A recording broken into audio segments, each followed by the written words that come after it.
What's going on, people? Thank you very much for tuning in for another beer review. Very special one, this. It's Beer Monster O'Clock.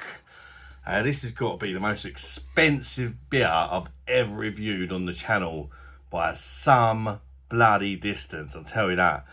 Luckily, it was sent to me as a gift by one of my very kind, generous subscribers, BN. Thank you very much, mate. He sent me this as well as a few other beers. What a lovely, kind gesture, because I've always wanted to try it, but I just can't justify the price point. And there's a reason for that. Right, one can of beer, triple putty with 3 T's, because it's a triple IPA, it's 10%. It's 440ml can. How much does it cost? Well, I don't know how much BN paid for it, but I had a little look online, and let's just say the first place that popped up, it was £12.75 for one can. And I went down to the next place just to see whether that was just some scamming site, and it was 14 quid a can. So yeah, you might be able to get it a bit cheaper, but you're talking 10 plus quid a can here. You know, and even the site where it was 14 quid, it was sold out. So I'm expecting this to be an absolute mental beer, because people are actually paying that money for it. It's insane. It's hyped up like crazy. I'm not sure beer can be worth that much money. I've never tried a beer, probably not even half that price. So this is going to be an experience, and definitely one to stay tuned for, people. Anyway, let's crack her open and see what we get, shall we? It uses the hops. I did write them down, because if you're going to pay this sort of money for a can of beer, you want to make sure there's no hops in it you don't like, really. Do you know what I mean? So I don't always say this, what hops are in it. But on this particular occasion, I'm gonna. You know, I'm sure you can understand why. Azaka, Galaxy, and Mosaic hops are in this. So it's got 3 different hops in. Say £12.75 for one bloody can. And thank you very much to BM for sending this to me. What a fella. Let's get her in the glass and see what she's all about, shall we? Jesus, that looks thick. We will give it a little swirl towards the end to see if we can pick up any yeast or bits and bobs of sediment off the bottom there. Already, I mean, it looks next level to anything I've tried. Just in the looks department alone. Look at that. And so it bloody should for that price. Do you know what I mean? And the aromas, yeah, straight.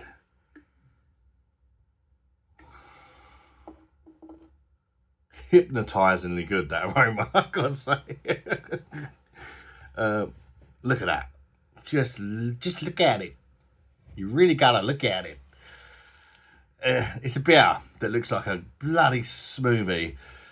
It's probably the haziest beer I've ever set my eyes on. There's not a single bit of light getting through that. I can't even tell if there's any CO2 bubbles in it. It's super hazy. There's bits and bobs flying all over the gaff.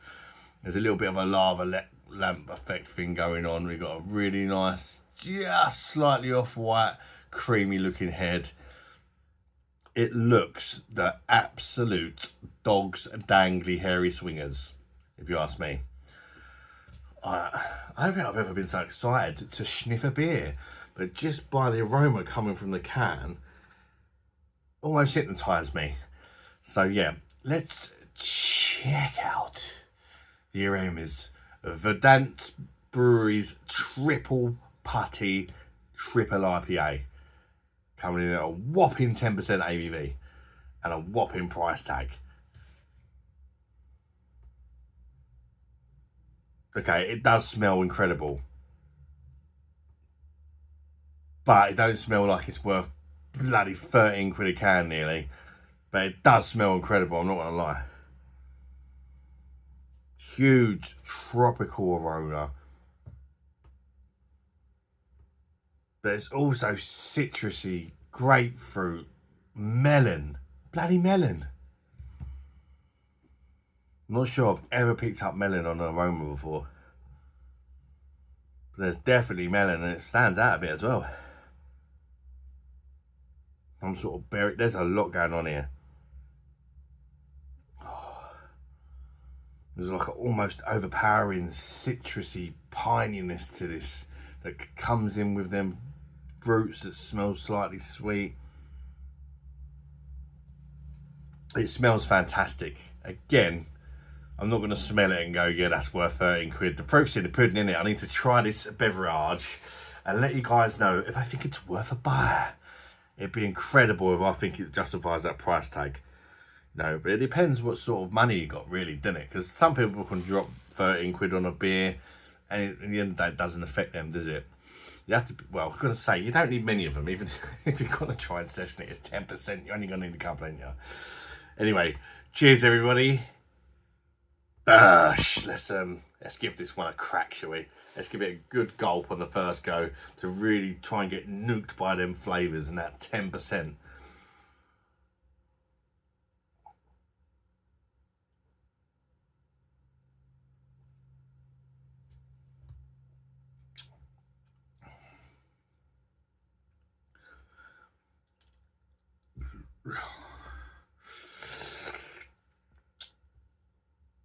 Whoa! Oh.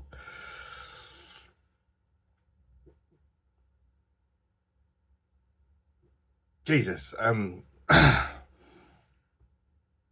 that's complex.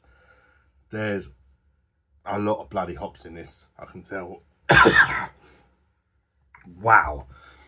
It's just absolutely gone full Putin mad. Push that red button and just nuked my taste buds into oblivion. That's a very hoppy little number. The mouthfeel is like bloody soup. It's thick, it's creamy, it's smooth, it's velvety soft as it goes down. Now, I'm not going to say it tastes 10% ABV, but I'm not going to lie to you. It tastes about 9, I'd say. Because you can feel the warmth as it travels down your throat into your insides. You can feel it going down your body and warming you up. This has definitely got a bit of something about it, let me tell you that. I mean, the price tag's mental though. I mean, for that price, you'd expect it to make you ejaculate. And I haven't yet. But there's still time, isn't there? There's still some beer left. I mean, the head is thick and creamy. And if it does make me ejaculate, my pants will be full of something thick and creamy as well, won't they? Anyway, why am I talking about semen? Let's get back to the review. Let's have another go, because I don't even know where to start with it. It's just nuked me. I can still taste it. And on my saliva glands, it's actually made me taste things from places that I didn't even know that you can taste things, if that makes any sense. There's parts of my mouth that are like, have a hoppy linger on that I've never tasted hops in before when I've tried a beer. So there's certainly a lot of hops in this, I'm going to guess.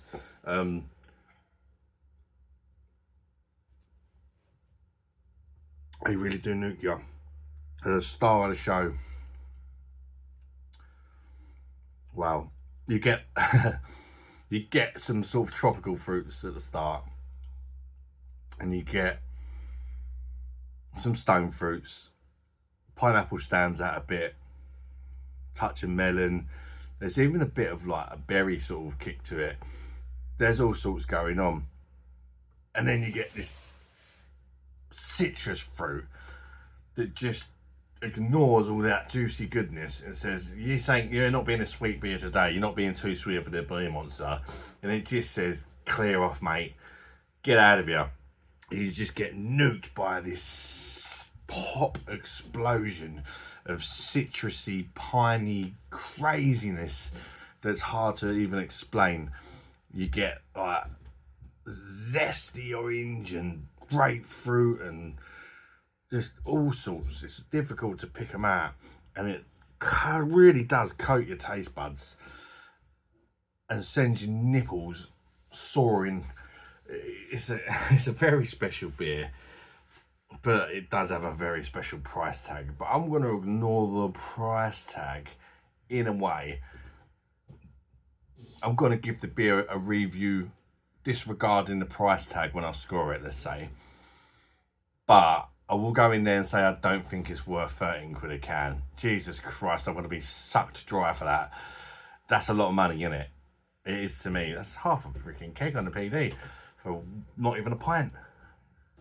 It's insane. But it is an insanely good beer, and it's an experience. And perhaps once a year, it could be worth it just to have that experience of a fantastic beer. It's probably the best craft beer I've ever tried. I'm not going to lie to you. But it's not, like, let's say maybe the most expensive one I've tried at this point might be a £5. It's not 3 times the price nearly better than the next best one I've tried. It's not 3 or 4 times the price better than a really nice salt beer in a supermarket, but it is some way better, you know. It is in that top tier, if you like.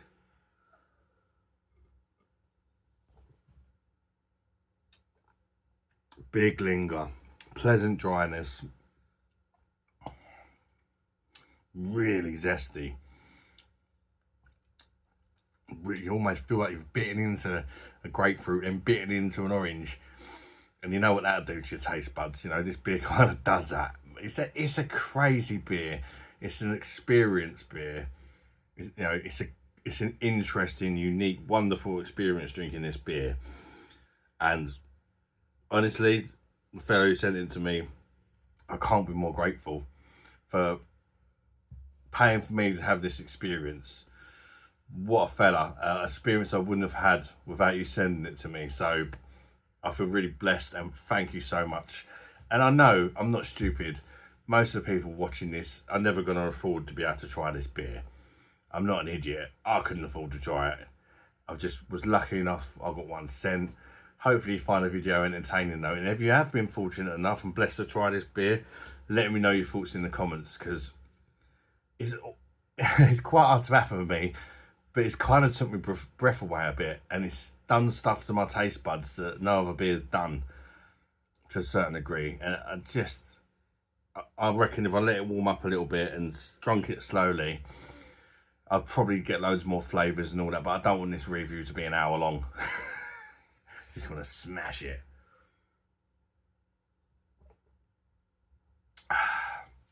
There we go. What a great little number. It's a one and done though, because them hops, wow. I think I could drink a can of bloody Carling now and it tastes nice, because they've just coated my mouth. Score out of 10, 9.7 out of 10.